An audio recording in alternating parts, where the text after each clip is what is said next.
Hey, we're live on the 5 a.m. Mester Scrum Show. Hope you're doing well today. Oh, it's been a lot of things going on. So, first off, I got to say, sorry about not having a show on Monday. Eagles lost Super Bowl. That was kind of depressing. So, I was not in the mood to do a show on Monday. So, with that, Eagles won. But, Andy Reid's a good coach, and the Chiefs deserved it. They played better, and they were more agile than the Eagles. So today I want to talk about it. I had to give it a space. I didn't want to go right into why the Eagles lost. I'll give it a couple days. But I want to talk about the agility that I saw on the field and what led to the victory for Kansas City. And this is the 5 a.m. Mester Scrum Show. Hope you're doing well today. And we talk about Scrum and Agile in a very practical way. Kind of look at stuff that's out there in the world, apply it to what we do, look at the whatever, and we're going to talk a little bit of agility here today. And we do this to bring value to customer. Think about it. Their agility brought value to the Kansas City because they won the game. Eagles weren't they didn't have the agility that the Kansas City had in that second half. So we'll talk about that and have some fun, enjoy the game and watch what contributes. And with that, I'm going to share the banners. And just reminder, I'm going to share the certifications. I had the wrong banner up last night when I was doing the show. I did the Tuesday night program. If you're interested, you can see all the job postings. And don't forget, tonight we have Combine. And if you see it going across the screen right there, 48,000 positions over the past month reference Combine in LinkedIn. And tonight we have Jennifer Steelman, and she's going to be on our meetup.com. You can still sign up for it to be there. Just approving people if you want to be on the Zoom. Otherwise, it'll be on LinkedIn, YouTube, and Facebook live as we do our meetup group. And you can ask questions. You can still comment and stuff. And I'll do my best to caption the comments on the system and relay them to Jennifer as she talks about Combine. So it's a good session. It should be fine. It's going to be a small group, not too big, but I don't know if you want a lot of people in these things sometimes, but it'll be good. We'll learn a lot. I'm going to learn a lot. I'm planning to learn a lot from someone who teaches Combine. So this would be cool. So what's up with the game? So what's with the Super Bowl? Let's get to the fun things. And I wrote a couple of things. And just for reference, so Andy Reid was the coach for the Eagles for a lot of years. Didn't like Andy Reid. I'm just going to admit it right there. Because you know why I didn't like him? I didn't think he was very agile. I don't think he was ability to adjust. He would have a scripted set of 20 or plus, I don't know how many numbers we used to say. He's always had to run those plays. And he wouldn't go off that no matter what was going on. He wouldn't deviate. And then he would mess up his timeouts. There's two things. He couldn't be agile, and the time management was terrible. Well, over the years, I guess Andy Reid finally fixed those things, and he's very adjustable come the second half. Maybe that's why they didn't score in the first half either, because he wasn't adjusting in the first half. But in the second half, he did. And one of the things for being agile in the game, and this is why you want to learn about agile as a way you operate and not just a set plan. So we just talk about having a set plan doesn't work. Clearly, in the first half, Andy Reid's set plan wasn't working because the Eagles are up. There was a couple mistakes and all, but if it wasn't for that, the Eagles would be trouncing them. But Andy Reid's set plan was not working. And that's one of the things about being agile. You can have a plan, but you got to be able to deviate. One of the things in football is the way plays are written. And unless you play, you sometimes don't realize that. You do a lot of plays to see how the other team will react to your play, how they cover stuff, what they do. And it was clear that the Eagles were over pursuing. They used the feedback loop by the Chiefs to figure this out. The feedback loop was run the play, quickly adjust based on if they were doing what we expected or not.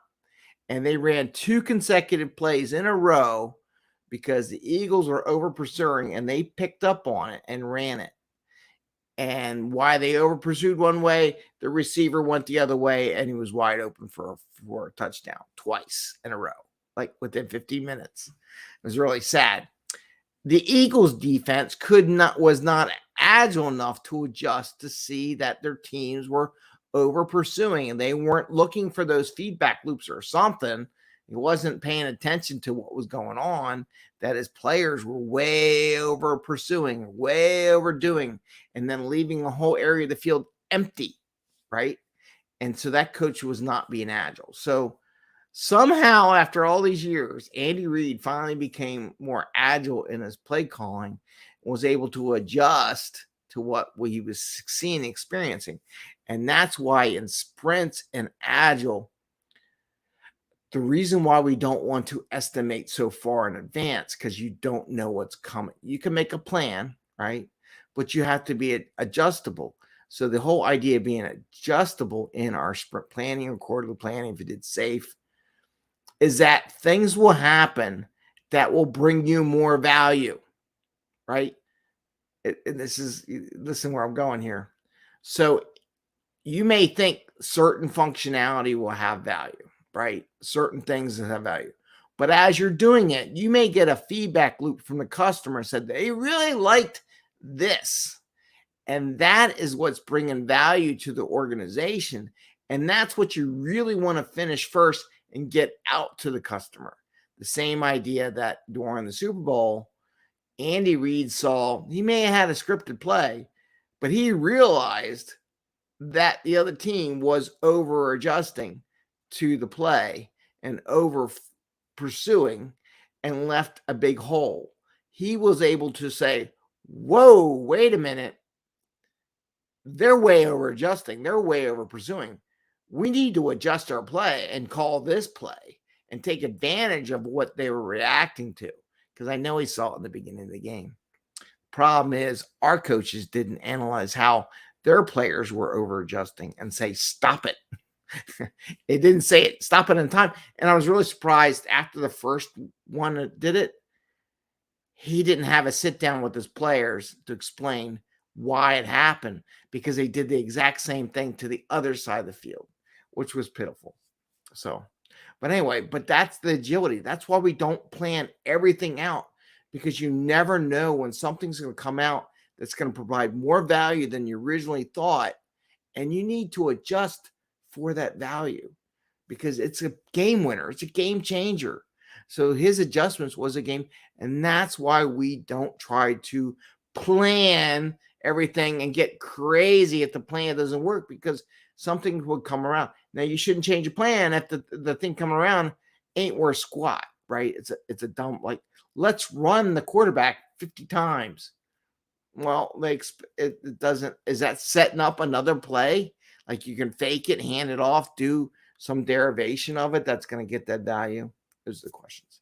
So I just wanted to share that. Sorry about Monday. Couldn't do a show because it was a rough day.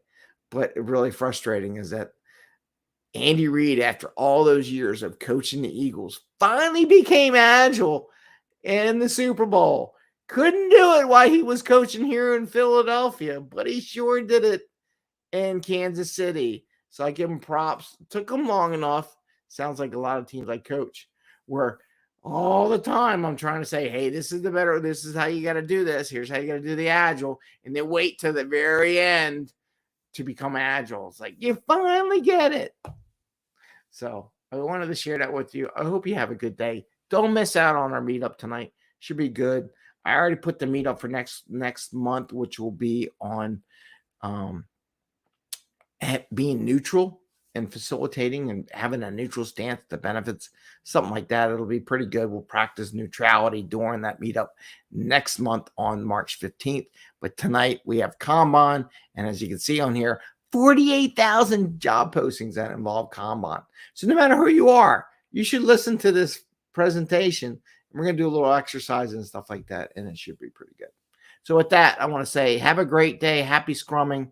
And we will see you tonight at the meetup. Don't forget the meetup. Take care. Bye. See ya.